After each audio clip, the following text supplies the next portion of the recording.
Dear viewers, good evening to all of you. Today I would like to deal with a different type of verb contained in active voice. And this type of verb is to be converted into passive voice. Let us see. Our chapter is active voice to passive voice. Passive voice of verbs with apt prepositions in active voice. Also అన్నాడు. అంటే verb plus preposition. అసలు general rule ఏంటి? Transitive verb అంటే తర్వాత preposition ఏమి ఉండదు, డైరెక్ట్గా object ఉంటుంది అనమాట. ట్రాన్సిటివ్ వెర్బ్ అంటే సకర్మక క్రియ.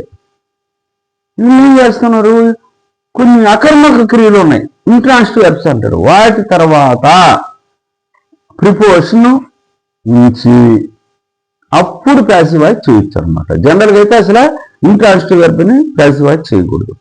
చేయాలనుకుంటే కొన్ని రకాల ఇంట్రాన్సిటివ్ వెర్బ్స్కి ప్రిపోజిషన్ వాడి ఒక్కో దానికి ఒక్కో రకం వాడి మనం ప్యాసివ్ వాయిస్ చేయొచ్చు.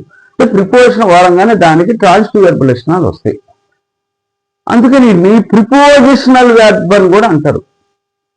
అంటే వెర్బ్ విత్ ప్రిపోజిషన్ అని. She laughed at him.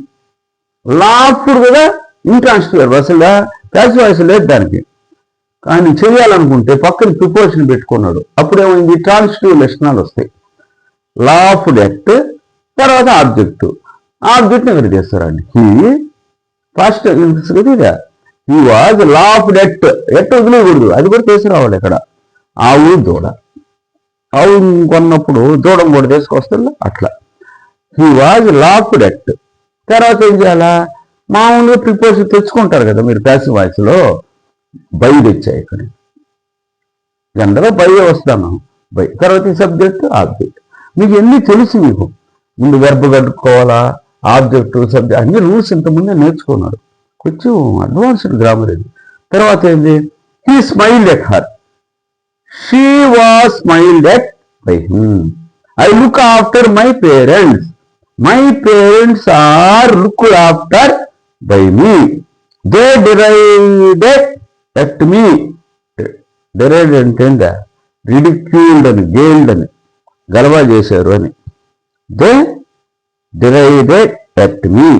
I was derided by them.